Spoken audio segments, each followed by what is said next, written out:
L'air sentait l'essence. Je me suis appuyée contre la carrosserie. Un autre haut le cœur a fait trembler tout mon corps.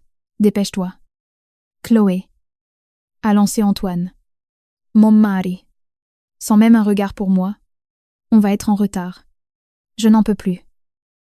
Ai-je soufflé? À bout de souffle, ma belle-mère. Brigitte s'est retournée depuis le siège passager. On est toutes passées par là. N'en fais pas toute une histoire. Mon Dieu. J'ai juste besoin d'une minute. On n'a pas une minute. A tranché Antoine. Si tu ne supportes pas le trajet, tu restes là. Le moteur a rugi. La voiture a commencé à avancer. Arrête, ai-je crié. Brigitte a baissé sa vitre de quelques centimètres. Rentre par tes propres moyens. Elle a poussé ma valise, qui s'est écrasée sur le bitume. Elle a jeté mon sac à main par-dessus. Rentre à Lyon. On a un dîner important ce soir. Ne sois pas en retard. Vous êtes fous. Je suis enceinte. Ça va passer. A lâché Antoine. Sans se retourner. Il a écrasé l'accélérateur. La voiture s'est éloignée. Je suis restée seule. La colère a instantanément séché mes larmes. J'ai pris une grande inspiration. J'ai ramassé mon sac et ma valise. Et je suis entrée dans la station-service. J'ai demandé un verre d'eau. J'ai sorti mon téléphone. Ni appel, ni message. J'ai ouvert une application VTC.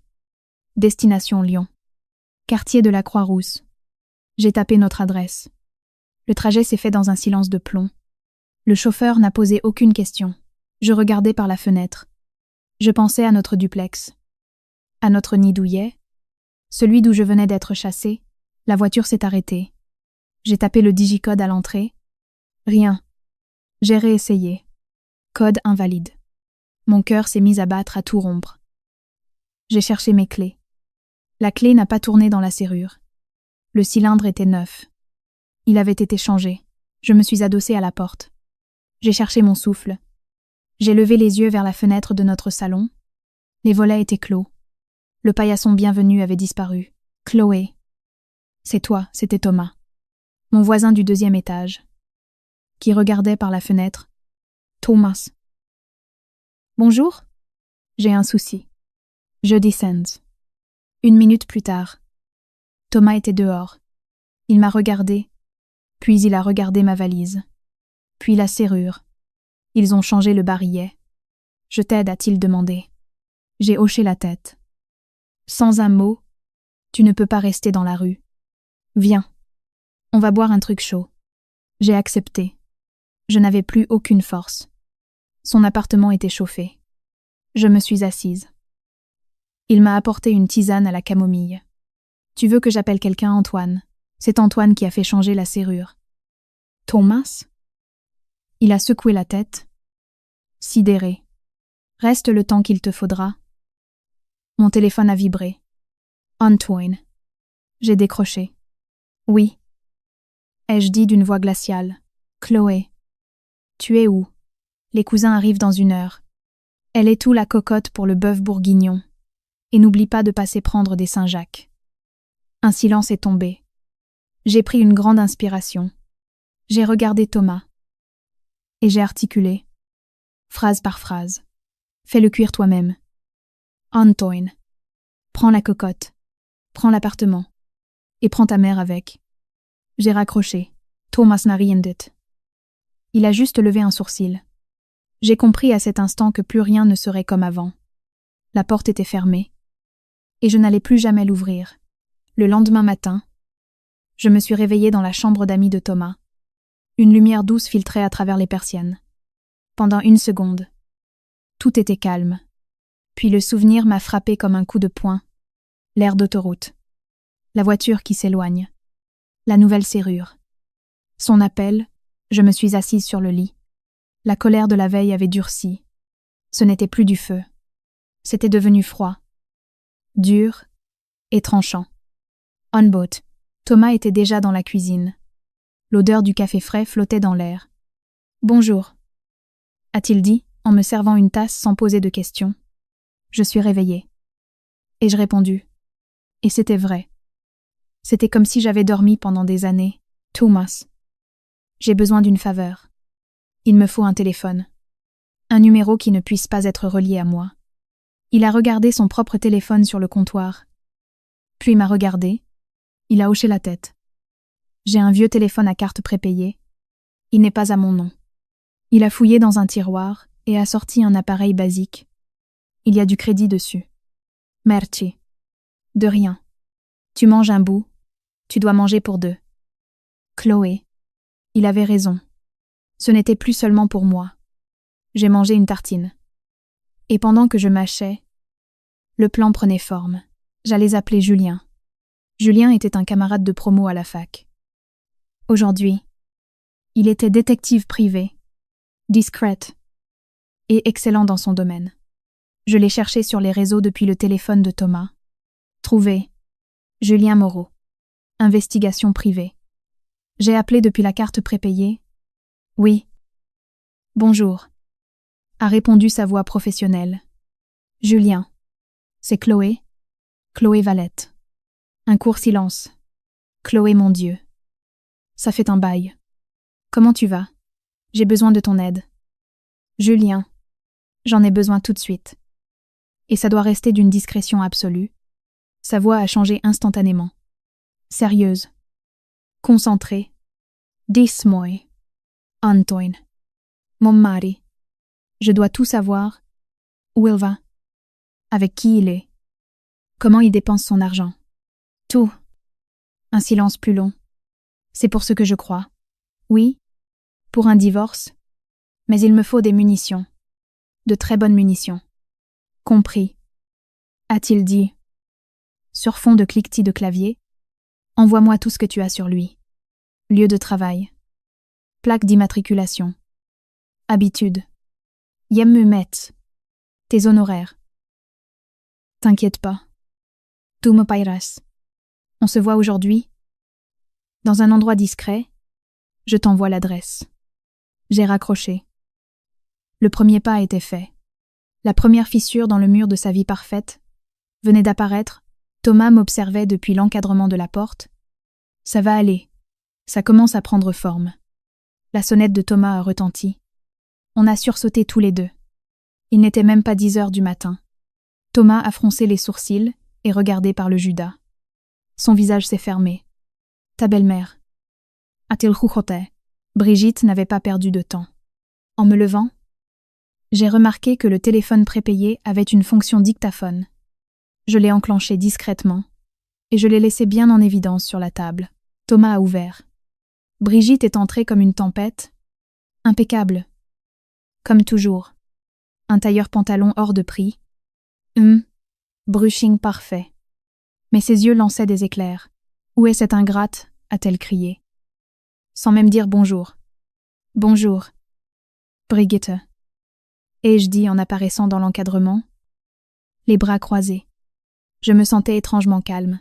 Ah. Te voilà. Tu devrais avoir honte. Hier soir. Tu as planté ton mari alors que toute la famille l'attendait. Tu nous as fait passer pour des sauvages. Je vous ai planté et je demandais d'une voix posée. Tu m'as abandonné sur une aire d'autoroute. Brigitte. Je n'ai fui personne. J'ai été jetée dehors. Foutaise. Tu avais des vertiges. C'est passé. Tu aurais pu prendre un Uber. Mais non. Madame préfère venir pleurnicher chez le voisin. Elle a pointé Thomas avec mépris. Il se passe quoi ici? C'est votre nid d'amour. C'est pour ça que tu ne veux pas rentrer. Thomas a fait un pas en avant. Mais je lui ai fait un signe imperceptible de la main. Je voulais l'entendre. Je voulais qu'elle continue. Antoine est dévasté. A-t-elle repris, baissant un peu la voix, simulant la tristesse. On est très inquiet. Chloé, on sait que tu ne vas pas bien. La grossesse affecte parfois le cerveau. Tu dois rentrer pour te faire soigner. La première graine était plantée. Le cerveau, elle préparait le terrain. J'ai mes affaires. Dans l'appartement, ai-je demandé. Ignorant son numéro d'actrice. Bien sûr. Tes affaires et celles du bébé. Le mot est sorti de sa bouche comme du venin. Tu peux passer les prendre quand tu veux. Mais viens seul. Et viens quand tu auras toute ta tête. Antoine a pris rendez-vous avec un spécialiste. Un excellent psychiatre. Il va t'aider. Non. Ai-je pensé. Il va me diagnostiquer. Je vais y réfléchir. Ai-je dit simplement. Ne réfléchis pas. Obéisse. C'est ce qu'il y a de mieux pour tout le monde. Et surtout pour cet enfant. Il ne peut pas grandir avec une mère déséquilibrée. Elle a tourné les talons. Satisfaite. Persuadée d'avoir gagné. On t'attend ce soir. Et lave-toi le visage. Tu ressembles à un cadavre. Elle a claqué la porte. Le silence qu'elle a laissé derrière, elle était lourd. Thomas a soufflé un grand coup. Mon Dieu. Quelle femme toxique. C'est fait. J'ai pris le téléphone et arrêté l'enregistrement. Son discours était clair. Affecte le cerveau. Psychiatre. Déséquilibré. C'était de l'or. Il faut que j'aille à l'appartement. Thomas. Maintenant. Avant qu'il ne déplace mes affaires. Tu es sûr? Oui. Mais il me manque quelque chose. Mon dossier médical. Mes examens. Ma première échographie. C'était dans la table de nuit. Une demi-heure plus tard. Thomas me déposait au coin de ma rue. Le cœur au bord des lèvres. J'ai monté les marches. J'ai tapé le nouveau code que j'avais vu un livreur utiliser la veille. Ça a marché. La porte de mon appartement. Fermée. J'ai essayé mon ancienne clé. Rien. Évidemment. J'ai sonné. Antoine a ouvert. Il avait l'air fatigué. En me voyant, son visage, d'abord dur, s'est adouci pour laisser place à un masque d'inquiétude. Chloé. Dieu merci. Entre. S'il te plaît. Discutons. Je ne viens pas pour ça. Je viens chercher mes affaires. Chloé. Yatan prie. Here. C'était une erreur.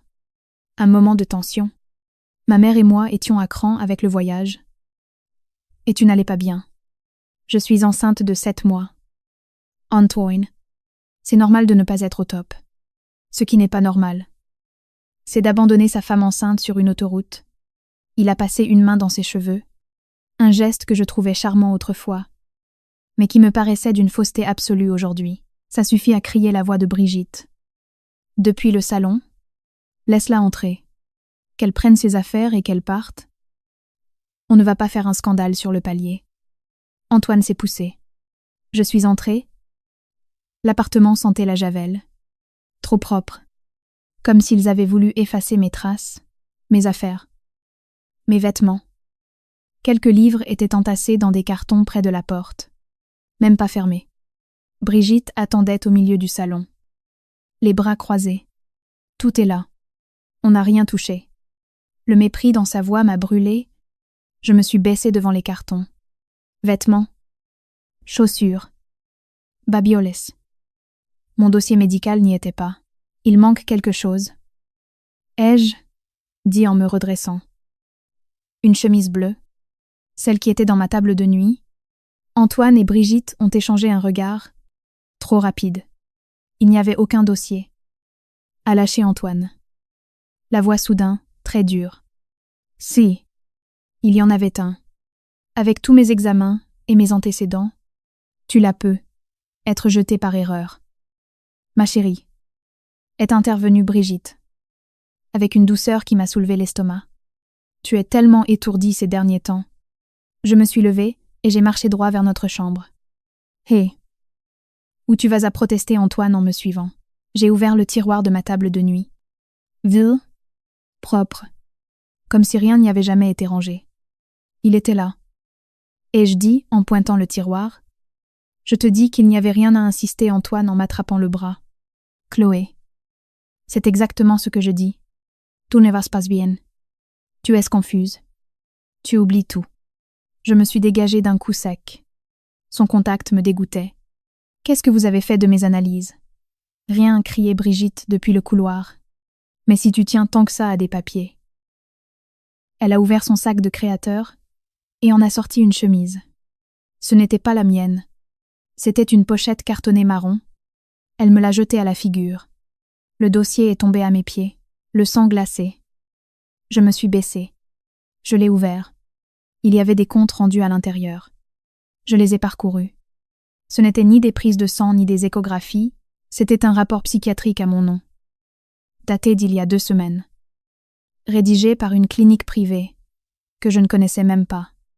Dans des termes techniques et impitoyables, le document diagnostiquait un trouble de la personnalité borderline avec épisode psychotique aggravé par la grossesse. Il recommandait un suivi urgent et un repos absolu, de préférence en milieu encadré. Impasse. Une signature illisible et un tampon. J'ai levé les yeux. Je les ai vus tous les deux me fixer. Antoine.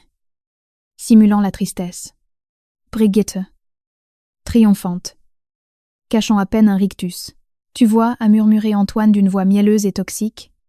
C'est pour ça qu'on s'inquiétait. Ma chérie. C'est pour ça qu'on veut t'aider. Ça explique tout. Tes crises de nerfs. Tes sautes d'humeur. Ce qui s'est passé hier sur la route. Tout ne va pas bien. Chloé. Laisse-nous t'aider. Je serrais le dossier si fort que le carton se froissait sous mes doigts. Ce n'était pas juste un abandon. C'était un piège. Profond et méticuleusement calculé. Il voulait m'enfermer. Il voulait me voler ma crédibilité. Ma liberté. Et très probablement, mon enfant, le froid en moi est devenu absolu. 0 degré. 0 doute. Je comprends. Et je soufflais. Ma voix était plate. Lointain. Même pour moi. Tu as raison. Je ne vais pas bien. J'ai refermé le dossier marron. Je l'ai plaqué contre ma poitrine. Comme pour le serrer dans mes bras, il faut que j'y réfléchisse. Juste qu'à me poser dans un endroit calme. Brigitte a affiché une fausse expression de tendresse. Bien sûr. Ma fille. Prends ton temps. Mais ne tarde pas trop. Pour le bien du bébé. Pour le bien du bébé. Ai-je murmuré en écho. Je suis sortie de la chambre. Je suis passée devant les cartons. Je ne les ai même pas regardés. J'ai passé le pas de la porte. Et j'ai entendu le clic de la serrure se refermer derrière moi. J'ai descendu les escaliers. Marche par marche. La main sur la rampe. Je n'ai relâché ma respiration que lorsque j'ai été frappée par la lumière éclatante du soleil lyonnais. En pleine rue, j'ai ouvert le dossier marron. J'ai déchiré le faux rapport en 1000 morceaux. Et je l'ai jeté dans une poubelle publique. Ce n'était pas de ça dont j'avais besoin. J'avais besoin de ce qu'ils m'avaient volé. Ma vérité. Mais maintenant, j'avais bien plus. J'avais la preuve de leurs mensonges. De leur méchanceté calculée. Et j'avais tout enregistré. Thomas est passé me prendre au coin de la rue suivante. Tu l'as eu, ai-je demandé, en montant dans la voiture. Oui. Il m'a tendu son téléphone. Il y avait une photo. Prise depuis la fenêtre de son appartement. Au téléobjectif. C'était net. Brigitte était sur le pas de la porte. En train de me tendre le dossier marron. La date et l'heure étaient incrustées. Et toi. Ça a marché. Ils ne me l'ont pas rendu. Mais ils m'ont donné ça. J'ai sorti le téléphone prépayé et je lui ai fait écouter l'enregistrement de Brigitte, puis j'ai regardé par la fenêtre. Ce n'est plus un divorce. Thomas. C'est une guerre. Il a eu un sourire triste. Alors, assurons-nous d'avoir les meilleures armes. Ton détective. Je le vois ce soir. Dans un endroit discret. Bien. Et après? Il te faudra un avocat. Pas n'importe lequel. Une pitbull. J'en connais une. Sur le chemin du retour. Et je regardais les lambeaux du faux rapport psychiatrique disparaître dans mon esprit. Ils pensaient m'avoir étiqueté. Désarmé. Ils avaient tort. Ils venaient juste de me donner une excellente raison de me battre. Et je n'avais pas l'intention de perdre. Julien, mon ami de la fac, m'attendait dans un café discret du quartier de Confluence. Lunettes à monture épaisse. Veste de costume décontractée. Il ressemblait à n'importe quel cadre de bureau. Il m'a salué d'un signe de tête. On ne s'est pas pris dans les bras. Chloé. Je suis vraiment désolée pour tout ça. On n'a pas le temps pour ça. Julien. Qu'est-ce que tu as trouvé? Il a sorti une enveloppe Kraft et l'a fait glisser sur la table. Je l'ai ouverte. Des photos. Pas des images floues prises de loin. C'était net. Clair. Impitoyable. Antoine sortant d'un hôtel du centre-ville. À son bras. Une jeune femme blonde. Le sourire facile. Chez son assistante. Camille, a précisé Julien. Une autre photo, eux deux, dînant dans un restaurant intime. Leurs mains se touchant sur la table. Une troisième, lui, achetant quelque chose chez un bijoutier. Elle, essayant un collier. Antoine souriait. Un sourire que je ne lui avais pas vu depuis des mois. Les dates étaient annotées au dos. Certaines remontaient à presque 1 an. D'autres dataient de la semaine dernière. Pendant que je vomissais dans la salle de bain le matin, il achetait des bijoux à sa maîtresse. Je n'ai pas ressenti de douleur. Juste un bide glacial. Puis une certitude absolue. Il y a pire, a ajouté Julien en baissant la voix. Il a un appartement à son nom. Un studio dans le 6 arrondissement. Acheté il y a 8 mois. Il a utilisé l'argent du compte joint. Vos économies. Un estudio. Un nid d'amour. Avec mon argent, il faut que tu copies tout. Les photos. L'acte de propriété. Les relevés bancaires. C'est déjà fait. Sur une clé USB. Tout est là. Il a posé une petite clé sur la table. Et il y a autre chose. Camille n'est pas qu'une assistante. Son père est l'associé minoritaire de l'entreprise d'Antoine. C'est une relation très opportune. Bien sûr, ce n'était pas qu'une liaison. C'était une alliance. Antoine s'assurait le soutien du père à travers la fille. Tout était calculé. Moi y compris. Ce bébé y compris. Nous étions des obstacles. Merci. Julien, je te dois combien? On réglera ça plus tard. Gagne d'abord. Tu vas faire quoi? Maintenant, j'ai regardé les photos. Antoine qui riait. Antoine embrassant Camille sous un porche. Ils vivaient une vie parallèle. Je vais leur donner exactement ce qu'ils veulent.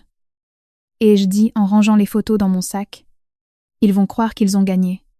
En rentrant chez Thomas, mon plan était prêt. Un plan risqué. Je lui ai tout expliqué. Il m'a écouté. Le visage blême. C'est hyper dangereux. Chloé, si un truc tourne mal, tout a déjà tourné mal. Thomas, il ne reste plus qu'à réparer. Tu m'aides. Il a hoché la tête sans hésiter. De quoi as-tu besoin? Que tu appelles le SAMU demain matin. Et ensuite, ce numéro. Je lui ai tendu un papier avec le nom d'une avocate, maître Isabelle Laurent. Son pitbull. Dis-lui que j'ai toutes les munitions. Et de se tenir prête. Le lendemain matin, j'ai enfilé un vieux jean et un t-shirt. J'ai ébouriffé mes cheveux. Pas de maquillage. Je me suis regardée dans le miroir. Fragile. Au bout du rouleau. Parfait. Thomas a passé l'appel. Il a expliqué que sa voisine enceinte faisait une crise de nerfs, qu'elle disait des choses incohérentes, et qu'il craignait pour sa sécurité. Le SAMU est arrivé en 10 minutes. 2 ambulanciers. Un homme et une femme. J'étais assise par terre dans le salon. Je serrais mes genoux. Je me balançais. Je murmurais dans le vide. Thomas les a accueillis. Le visage décomposé d'inquiétude. Je ne sais pas ce qui lui prend. Elle s'est mise à crier. Elle est enceinte de 7 mois. L'ambulancière s'est approchée d'une voix douce. « Madame comment? Vous appelez-vous? Qu'est-ce qui se passe ?» J'ai écarquillé les yeux. Terrifiée. Les araignées? Aïe jujote.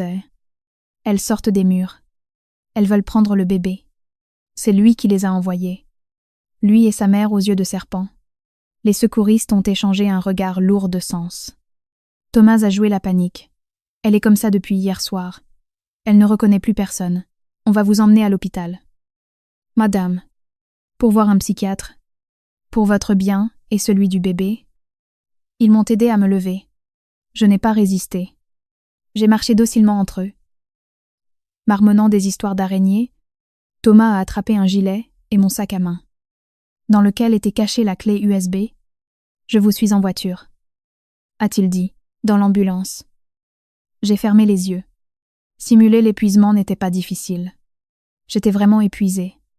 Ma performance théâtrale ne représentait qu'une infime partie de ma vraie fatigue. Aux urgences de l'hôpital Édouard Herriot, on m'a installée sur un brancard dans une zone calme. Une infirmière a pris mes coordonnées. J'ai donné un faux nom de jeune fille. Mais mon vrai numéro de sécurité sociale, c'était l'essentiel pour que mon admission soit traçable. La psychiatre de garde est arrivée, une jeune femme aux traits tirés. « Madame, pouvez-vous me dire ce qui se passe? J'ai peur. » Ai-je dit. « Êtes là. » Mes larmes ont coulé pour de vrai. Parce que soudain, toute la terreur, la colère et la trahison ont débordé. Mon mari et ma belle-mère veulent m'enlever mon enfant. Ils disent que je suis folle. Ils ont falsifié des documents médicaux. Ils veulent m'enfermer. La psychiatre m'a observé en prenant des notes, de faux documents, un diagnostic qui n'est pas le mien. Ils veulent ma maison, mon argent et mon bébé. J'ai serré sa main avec l'énergie du désespoir. S'il vous plaît, ne me laissez pas. S'il vous plaît, ne laissez pas l'espace. Elle m'a regardé dans les yeux, cherchant les signes de la folie. Mais elle n'a vu que la peur brute, une détresse absolue. Mon histoire était folle, mais beaucoup trop précise pour être inventée.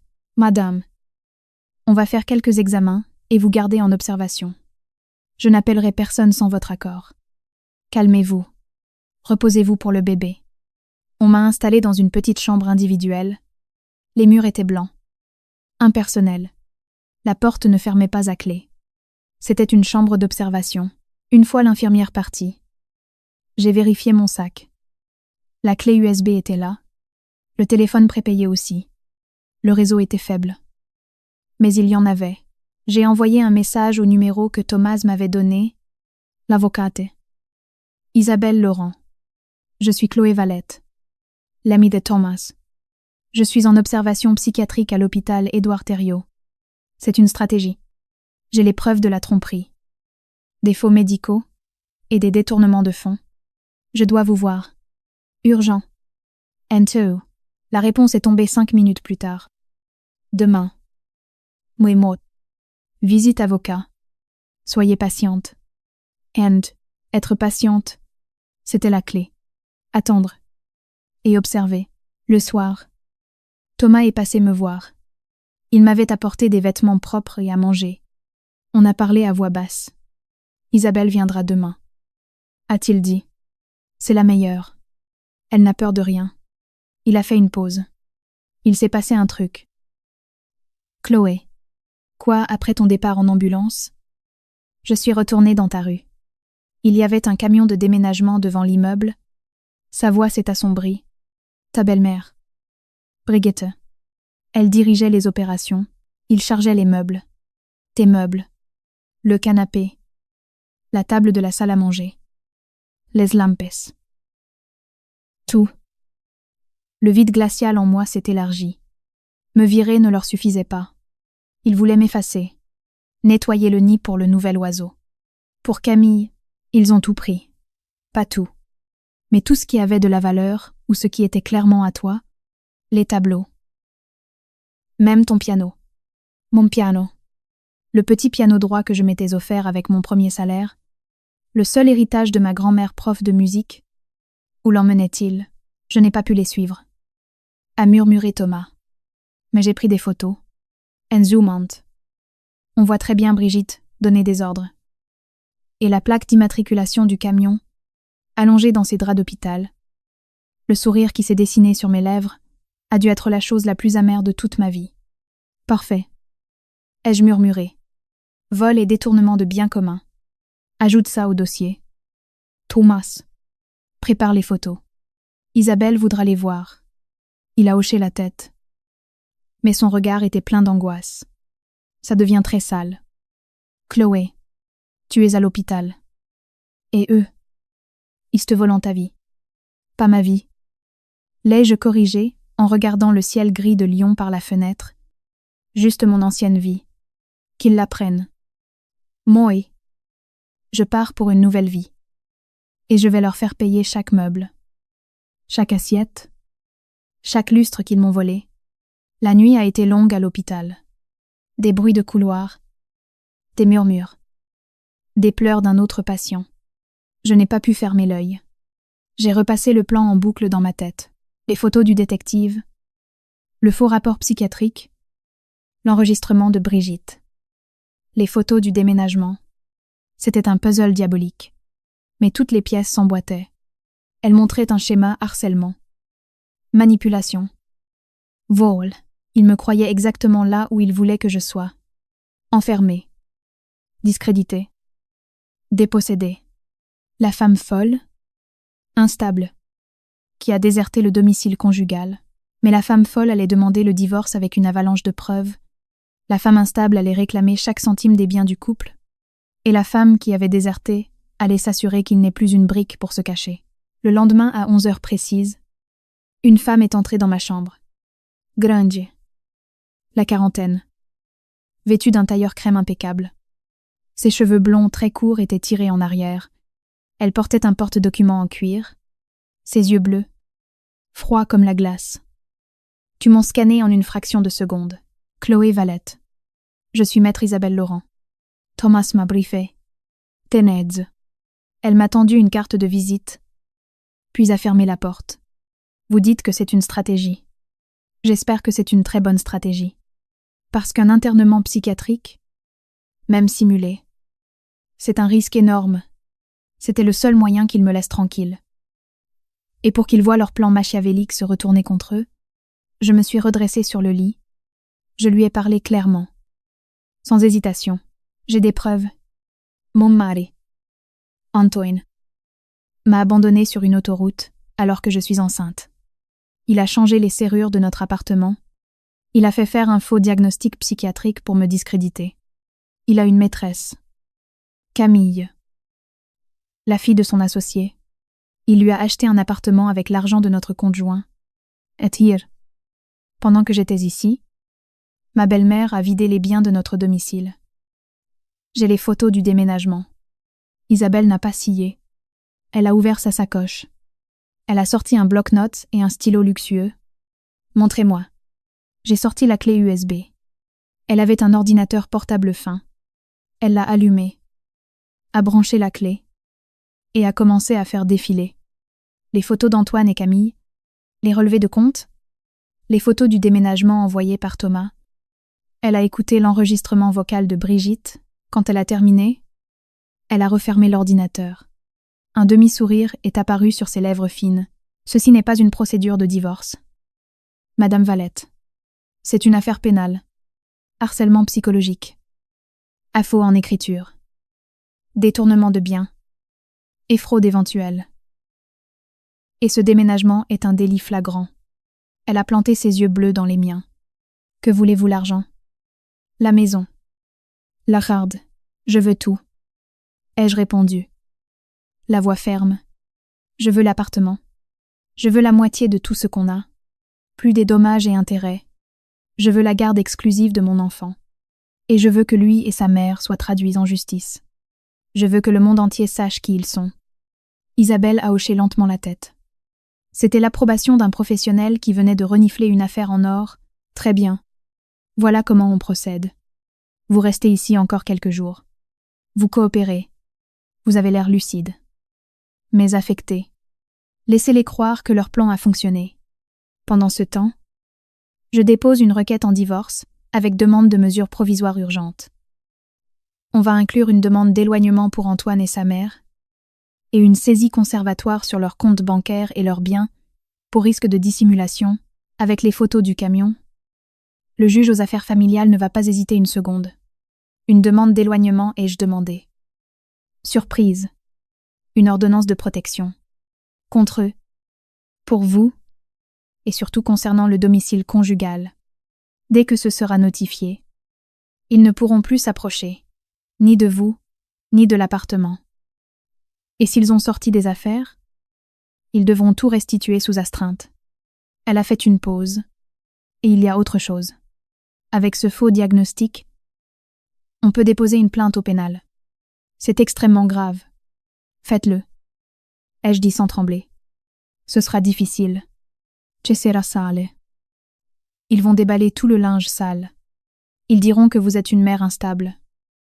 Une épouse déséquilibrée. J'ai des preuves. Maître, eux n'ont que des mensonges. Elle a rangé ses affaires et s'est levée. Parfait. Alors, on part à la guerre. Je vous apporte les papiers à signer demain. Détendez-vous. Pour une fois. Laissez quelqu'un d'autre faire le sale boulot. Je suis payée pour ça. Isabelle est sortie. laissant derrière elle un parfum cher et une aura de détermination implacable. Je me suis adossée à l'oreiller. Pour la première fois depuis des semaines, j'ai eu l'impression de pouvoir respirer. Je n'étais plus seule. J'avais une armée d'une seule personne. Mais une armée d'élite, un détective privé, un voisin loyal et une avocate pitbull. J'ai regardé par la fenêtre. Lyon était toujours grise et bruyante.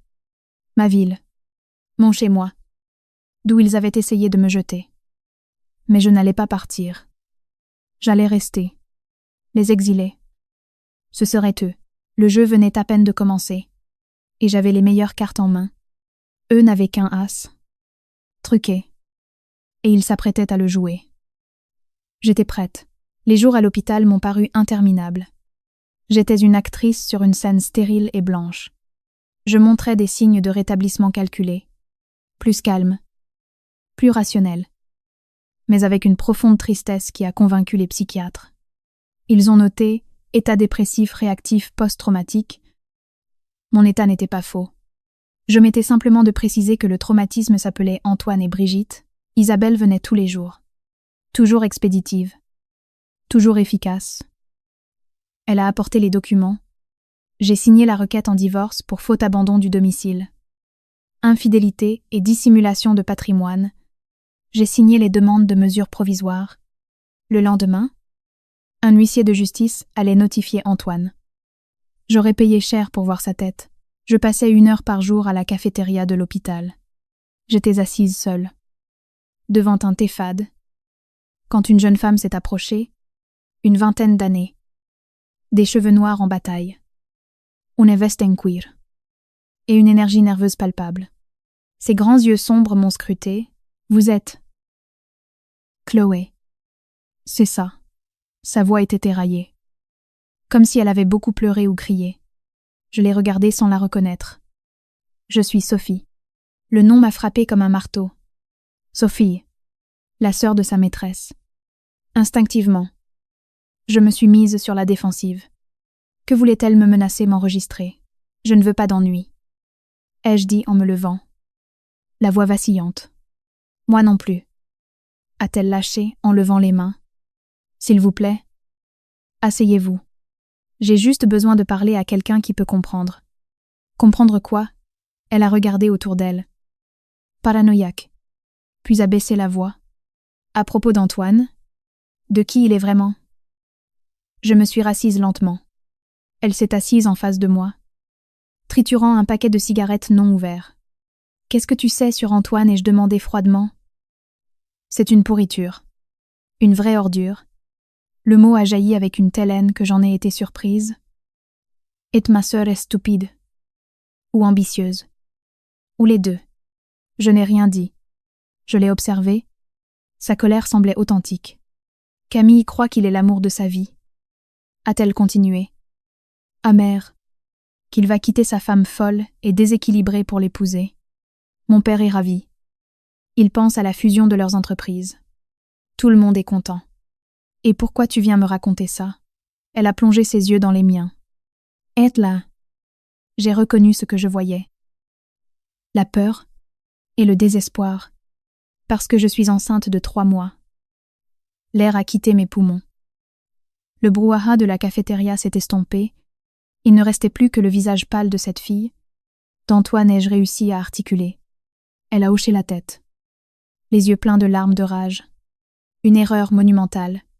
Il y a des mois. Après une soirée, Camille et moi, on s'était disputés. J'étais ivre. Déprimée. Et Louis? Je l'avais toujours trouvé charmant. J'étais la petite sœur stupide. Elle crachait les mots, une fois, une seule fois, et voilà. Elle a montré son ventre encore plat. Je lui ai dit il y a 2 mois. Il est devenu blême. Il m'a donné de l'argent pour que j'aille régler le problème. J'ai dit non. Je voulais le garder. Alors son visage a changé. Il m'a dit que j'étais folle, obsédée, que si je disais quoi que ce soit, je ruinerais ma vie et celle de ma famille, et que personne ne me croirait. Elle m'a regardée. Il a dit que toi, tu avais déjà perdu la tête, et qu'il m'arriverait exactement la même chose. Les pièces du puzzle se sont enclenchées dans un déclic sinistre. Le même mode opératoire. Déclarer folle chaque femme qui se mettait en travers de sa route. Ta sœur est au courant? Bien sûr que non, a-t-elle chuchoté avec force. Elle me prend pour une gamine.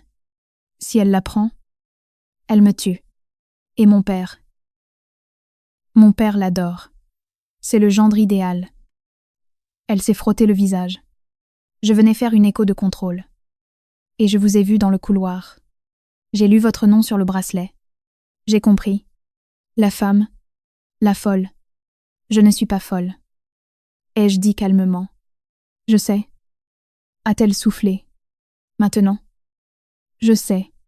Parce qu'il essaie de me faire exactement la même chose. M'isoler. Me détruire. Elle a serré les poings. Qu'est-ce que je dois faire? Chloé. Je n'ai pas un sou. Ma famille est de son côté. Il m'a menacée. Je l'ai fixée. Cette fille terrifiée. Piégée dans la même toile que moi. Elle n'était pas mon amie. Mais c'était une arme redoutable. Tu veux qu'il arrête de te menacer, ai-je demandé doucement. Elle a hoché la tête. Désespérée. Alors, aide-moi. Et je t'aiderai. Comment Antoine va avoir de gros ennuis? Des problèmes judiciaires graves. Si tu es de mon côté. Si tu témoignes, il ne pourra pas te toucher. Et ta famille verra enfin son vrai visage. Une lueur d'espoir sauvage a brillé dans ses yeux. Tu serais prête à témoigner contre lui devant un juge, et même avant. Tu as des preuves, des messages, des traces de l'argent qu'il t'a donné. J'ai tout. Les virements sur un compte que j'ai ouvert, les messages WhatsApp où il me demande de régler le problème. J'ai tout gardé. Un lent sourire s'est dessiné sur mes lèvres. Elle était plus maligne qu'il ne le pensait. Garde-les précieusement. Écoute-moi. Ce soir, fesh 18 hor. Il y a un café rue de la République. Le République. Ta sœur adore y aller le jeudi après le travail. Elle s'installe toujours au fond. Sophie m'a regardée. Interdite. Oui? C'est vrai. Et mon ex-belle-mère. Brigitte. Le jeudi, elle va toujours acheter son fromage dans l'épicerie fine juste à côté. Fesh 18 hor. Elle commençait à comprendre. Tu veux qu'elle se croise. Je veux que tu emmènes Camille dans ce café. Parle-lui. Dis-lui que tu m'as croisée à l'hôpital. Que je suis une pauvre fille instable qui raconte des horreurs sur Antoine. Que tu t'inquiètes pour elle. N'importe quoi. Mais assure-toi d'être à cette table à 18h30. Brigitte va passer. Elle va vous voir, et elle va entrer. Parce qu'elle ne résiste jamais à l'envie de tout contrôler. Aide là. Tu n'auras qu'une seule question à poser. Quelle question a demandé Sophie? Retenant son souffle. Tu regarderas Brigitte avec la plus grande innocence. Et tu diras, madame.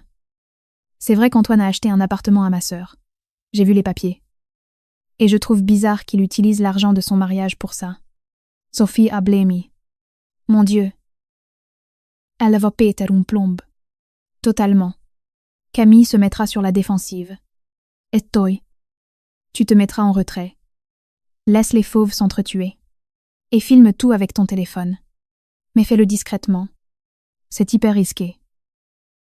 C'est moins risqué que de laisser Antoine détruire ta vie avant même que ton enfant ne naisse. Ai-je répliqué. Implacable. Choisisse. Sophie. Soit tu continues d'être sa victime. Soit tu le frappes là où ça fait mal. Sa fierté. Elle est restée silencieuse une longue minute. Puis elle a hoché la tête avec détermination. Je le ferai. Et toi? Tu vas faire quoi? J'ai ma propre bataille. Mais si tu fais ça, on aura gagné la moitié de la guerre. Je te promets que quand tout explosera, mon avocate, Isabelle Laurent, te protégera. Elle ne fera qu'une bouchée d'Antoine. Sophie a souri. Tremblante. D'accord. Au République. Elle s'est levée et s'est éloignée à grands pas. L'après-midi même, Isabelle est arrivée avec des nouvelles. Elle affichait un air satisfait. Comme un chat qui viendrait d'attraper un gros oiseau. J'ai trouvé quelque chose. A-t-elle annoncé en ouvrant son ordinateur. Les relevés de vos comptes joints. Antoine n'a pas seulement utilisé vos économies pour le studio de sa maîtresse. Depuis 8 mois. Il transfère discrètement de l'argent vers un compte en Andorre. En Andorre, notre argent. L'argent pour la chambre du bébé. Un compte au nom d'une société écran. Mais la signature autorisée est la sienne. C'est du détournement d'actifs pur et simple. Avec ça, vous n'allez pas seulement récupérer la moitié, vous allez tout réclamer avec les intérêts, plus les dommages. Et le juge va geler absolument tous ses avoirs. L'huissier ira lui notifier tout ça demain matin. À la première heure, dans son bureau, pour que tout le monde entende. Parfait, ai-je murmuré. Tout allait plus vite que prévu. Et vous? Du nouveau a demandé Isabelle de son œil de faucon. Une petite chose. Ce soir vers 18h30, au café Le République. Il pourrait y avoir une altercation. Entre Brigitte et Camille, j'espère qu'il y aura des témoins et une vidéo. Isabelle a levé un sourcil. Impressionnée. Comment avez-vous organisé ça? Un petit coup de pouce inattendu. Si tout se passe bien, on aura une preuve supplémentaire de la double vie d'Antoine. Et du caractère violent de sa mère, idéal pour l'ordonnance de protection. Vous êtes plus froide que vous n'en avez l'air. Chloé. J'aime ça. Elle souriait vraiment. Je vous appelle ce soir. Dans ma chambre. Les heures s'étiraient. Je ne tenais plus en place. J'ai envoyé un message à Thomas. Rends-moi un service. Va au café Le République tout de suite. Assieds-toi au fond et observe. N'interviens pas. Filme si tu peux. Into 4. 30 minutes plus tard. Mon téléphone prépayé a vibré. Un message de Sophie. On est. Elle vient de passer devant la vitrine. Elle arrive. Prie pour moi. And is very. Je n'ai pas prié. J'ai attendu. Mon cœur battait la chamade. I'm waiting now. Le téléphone a vibré à nouveau. Thomas. Mon Dieu, c'était grandiose. Je t'envoie la vidéo. Neighbor 4. Le fichier est arrivé. J'ai coupé le son. La qualité n'était pas géniale. Filmé de loin à travers des plantes. Mais c'était clair. Camille. Surprise et mal à l'aise. Sophie. L'air d'une brebis innocente. Et Brigitte. Son sac de luxe au bras. Le visage rouge de fureur. Debout devant elle, j'ai monté le volume. Qu'est-ce que tu fais avec elle? C'était la voix stridente de Brigitte. Rien. On boit un café. A répondu Camille sur la défensive. Puis Sophie. D'une voix douce. Comme si elle demandait l'heure, madame. C'est vrai qu'Antoine a acheté un appartement à ma sœur. J'ai vu les papiers. Et je trouve ça bizarre. Une microseconde de silence. Puis le visage de Brigitte est devenu un masque de rage pure. Pardon. Son hurlement a percé l'écran. Comment tu oses raconter ces mensonges? Cet appartement est un investissement. Et toi? Camille. Pourquoi tu écoutes cette morveuse? Je suis sûre qu'elle bosse avec l'autre folle de Chloé. Ne parlez pas comme ça à ma sœur, a hurlé Camille en se levant. Et t'es qui? Toi. Pour me parler sur ce ton. Une traînée qui couche avec un homme marié, tu te crois maligne. Mais t'es juste la pute de mon fils. Si tu crois que tu vas tirer un centime de notre famille, tu te mets le doigt dans l'œil. Ferme ta gueule. Vieille sorcière, a crié Camille. Antoine m'aime. Cet appartement est à moi. Il va larguer sa folle de femme. Et j'aurai tout son fric. Sa boîte. Tout. Le cri de Brigitte est devenu hystérique. T'auras rien du tout. Sale garce. Je t'arracherai les yeux avant que tu touches à mon argent. Sur la vidéo, on voyait Brigitte se jeter sur Camille. Toute griffe dehors. Elle lui tirait les cheveux. Les tables volaient. Un serveur essayait de s'interposer. Sophie reculait en filmant la scène. Un sourire de satisfaction carnassière sur les lèvres, la vidéo a coupé net. Un autre message de Thomas. La police les a embarquées toutes les deux. Sophie a filé. Le café ressemble à Beyrouth. Ange, un message de Sophie a suivi. Ça a marché. J'ai l'enregistrement. Camille ne me parle plus. La vieille veut ma mort. Je ne regrette rien. Off with it. J'ai posé le téléphone sur le lit et fermé les yeux. Depuis ma chambre d'hôpital. Je voyais les lumières de Lyon. Quelque part en ville. Ma belle-mère et la maîtresse de mon mari étaient en garde à vue, s'accusant mutuellement de coups et blessures.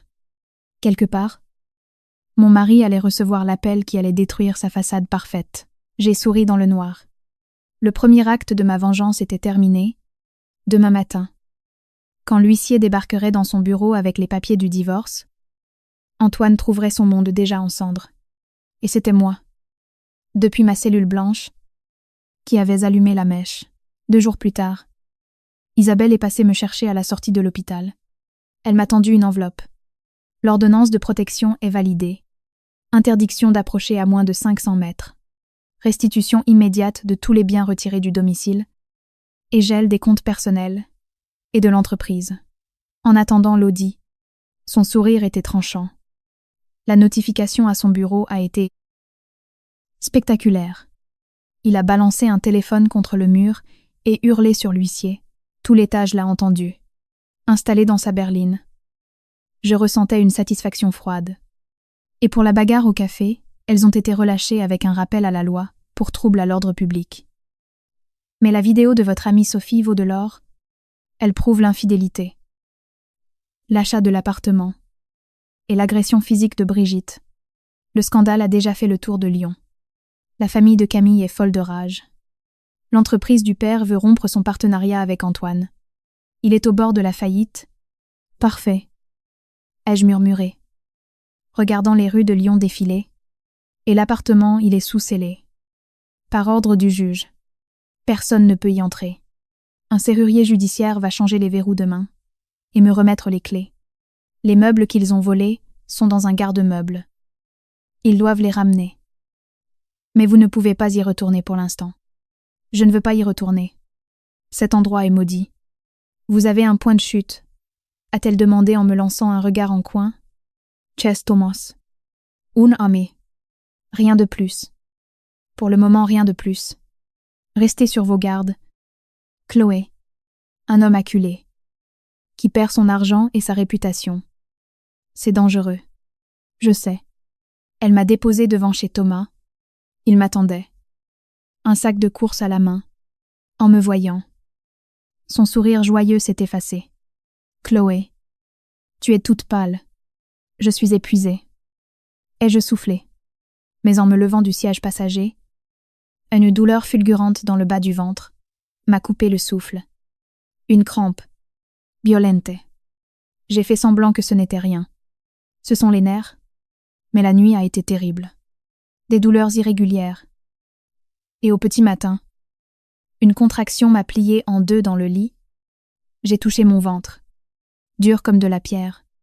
J'ai essayé de respirer comme on l'apprend au cours de préparation. Non.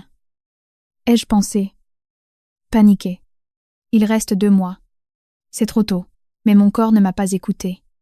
J'ai perdu les os. J'ai hurlé. De pure terreur.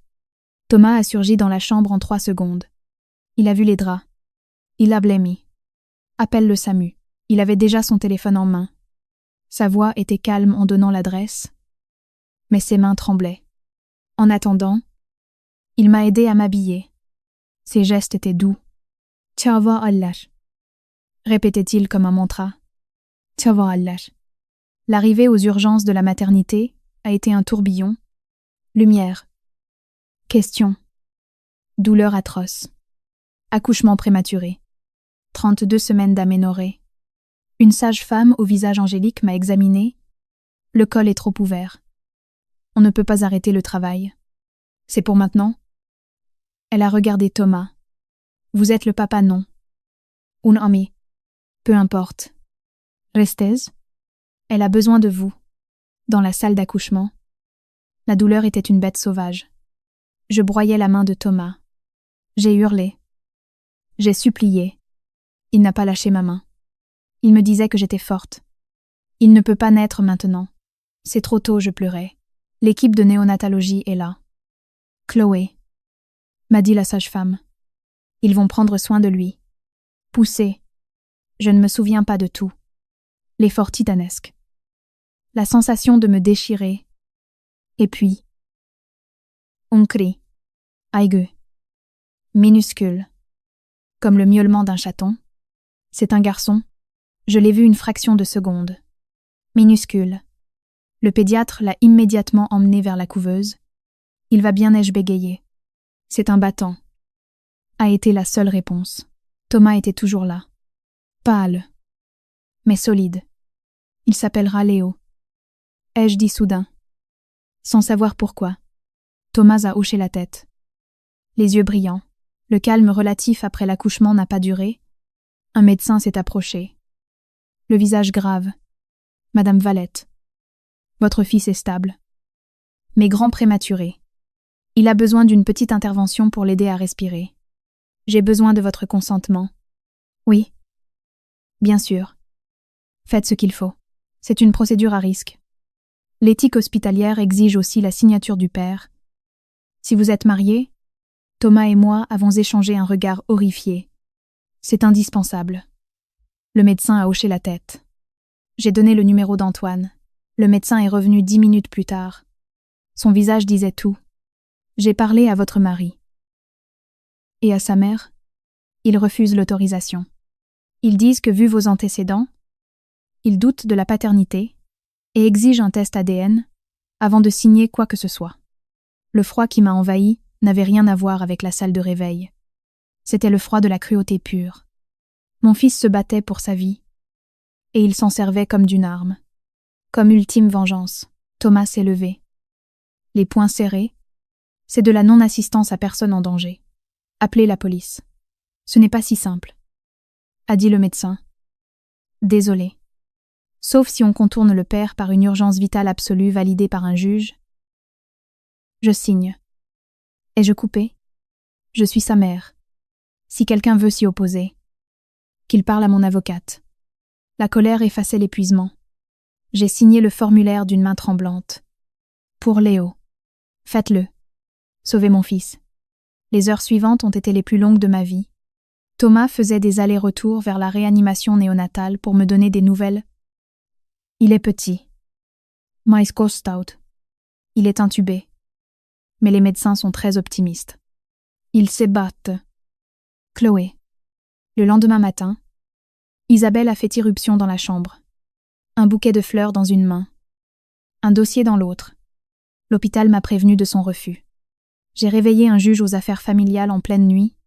Elle a jeté un document tamponné sur mon lit. Ordonnance d'urgence. Retrait provisoire de l'autorité parentale d'Antoine pour mise en danger de la vie de l'enfant. Vous avez l'autorité parentale exclusive. Légalement, il n'a plus son mot à dire. Elle a affiché un sourire féroce. Et en prime plainte pénale pour délaissement d'enfant en situation de péril, c'est parti à 8 ce matin. J'ai regardé le papier. Ce n'était que de l'encre et des tampons. Mais c'était mon bouclier et mon épée. Merci. Isabelle, ne me remerciez pas. J'adore mon métier. Elle s'est assise. Et maintenant, j'ai regardé par la fenêtre de l'hôpital. Je ne peux pas rester à Lyon. Isabelle, chaque rue me rappelle cette horreur.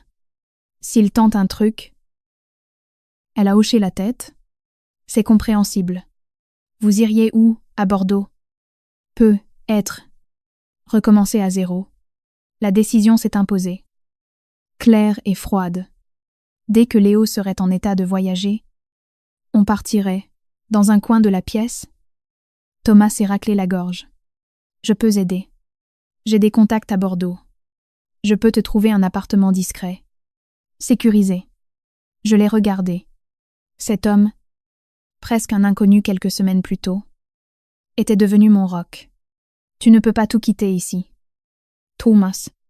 Il a fait un geste vague. Ma vie est ennuyeuse. Me rendre utile me fait du bien.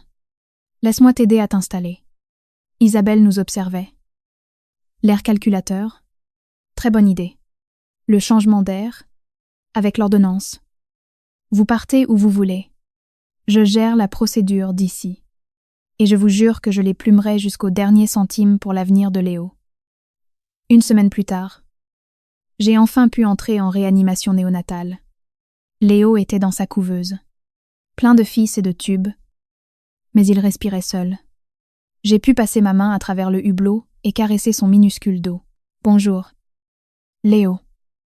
Ai-je murmuré. C'est maman. On va partir dans un endroit où il n'y aura que la paix. Promise. Ses doigts minuscules. pas plus gros qu'une pièce de monnaie, et se sont refermés sur mon doigt avec une force étonnante. À cet instant, toute la haine, la peur, qui ont disparu pour laisser place à un instinct de protection féroce. J'avais gagné la bataille juridique, j'avais gagné la bataille pour sa vie. J'allais gagner celle de notre avenir. Loin d'Antoine, loin de Lyon. 2 ans, ce n'est rien, et c'est tout. Léo a fêté ses 2 ans sur une terrasse à Bordeaux. Quartier des Chartrons. Entouré de ballons et de nouveaux amis. Il n'y avait ni grand-père, ni grand-mère. Il ne les connaîtrait jamais. Mon cabinet d'avocat, Valette associé, donnait sur une rue lumineuse. La plaque en laiton sur la porte valait tous les trophées du monde. Je m'étais spécialisée en droit de la famille et violence conjugale. Mon histoire, que l'on se racontait sous le manteau, était ma meilleure carte de visite. Mes clientes arrivaient la peur au ventre et repartaient avec des armes. Isabelle, depuis Lyon, était devenue mon associée et mon amie. Le divorce avait été un massacre. J'avais récupéré l'appartement de Lyon vendu dans la foulée. Des dommages et intérêts qui avaient forcé Antoine à vendre jusqu'à sa montre, la garde exclusive de Léo, et une pension alimentaire qui tombait tous les mois. Par principe, Thomas avait tenu parole. Il m'avait aidé à m'installer. Et 6 mois plus tard, au moment de rentrer à Lyon, il m'avait dit avec un sourire timide « Ma vie est là, bas. » Mais je crois que je préfère être ici. Il travaillait à distance. Ses plans d'architecte étalés dans mon salon. Il était devenu tonton Thomas pour Léo. Et mon encre dans la tempête, un après-midi d'automne. L'interphone du cabinet a sonné. « Maître, un homme demande à vous voir. Il vient de Lyon. Un certain Julien. Le détective. Je l'ai fait entrer. Il avait les tempes un peu plus grises. Chloé, tu rayonnes. C'est l'air de Bordeaux où la vengeance accomplit. » On s'est assis. Je voulais t'apporter les nouvelles en personne. A-t-il dit. La boîte d'Antoine faillite. Son beau-père a retiré toutes ses billes après le scandale. Antoine bosse maintenant comme commercial pour une boîte de meubles de bureau. Il vit dans un appart minable en banlieue. Je n'ai ressenti aucune joie. Juste une justice froide. Et Brigitte AVC, il y a 3 mois. Côté droit paralysé. Elle a du mal à parler. Elle est dans un EHPAD de seconde zone. Antoine ne vient presque jamais la voir. Elle passe ses journées à vociférer, mais personne ne la comprend. La femme qui voulait tout contrôler, prisonnière de son propre corps, et Camille partie à Londres avec l'argent de papa, sa petite sœur. Sophie vit à Valence. Elle a eu un petit garçon.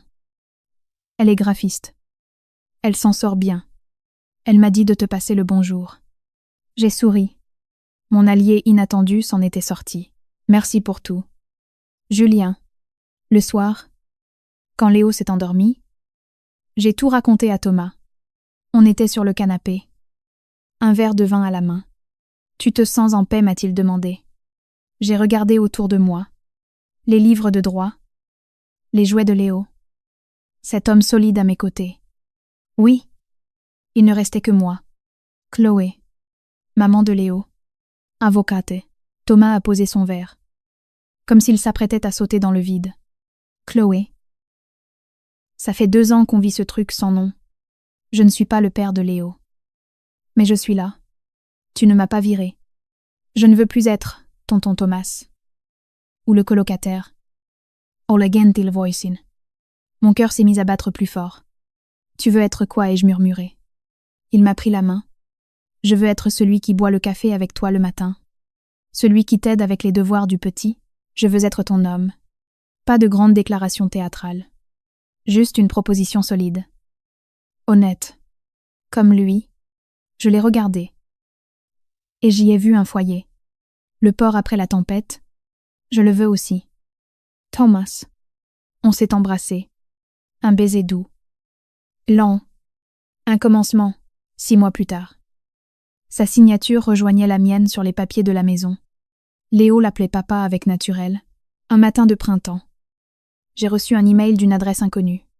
Objet s'il te plaît. Lisa, Chloé. Je sais que tu n'as aucune raison de me lire. Je ne te demande pas pardon. Je t'écris parce que j'ai touché le fond. J'ai tout perdu. Et c'est de ma seule faute. Voir ta photo dans une revue de droit, l'autre jour a été le coup de grâce. Tu as construit un empire sur les ruines que j'avais laissées. Moi, je n'ai semé que des ruines. Sache juste que je sais que j'étais le bourreau. Adieu. Antoine. Nickenoa. Je l'ai lu une fois. Je n'ai pas répondu. Il n'y avait rien à dire. Ce n'était même pas la fermeture d'un chapitre, car le livre était fermé depuis longtemps. C'était juste l'écho d'un fantôme. Je suis rentrée tôt du cabinet. Je suis allée au parc. Thomas était là. Aidant Léo à descendre du toboggan. Léo m'a vue. Maman, a-t-il crié en courant vers moi. Je l'ai pris dans mes bras. J'ai respiré l'odeur du soleil et de l'avenir dans ses cheveux. Thomas s'est approché. A posé une main dans mon dos. Tout va bien, a-t-il demandé. Lisant sur mon visage. J'ai regardé mon fils. J'ai regardé Thomas. Oui. Ai-je répondu. Et cette fois, le sourire venait du fond de l'âme. Tout va bien. Et tous les trois, sans un regard en arrière, nous avons marché vers la lumière, vers cette vie que nous avions construite et qui n'appartenait qu'à nous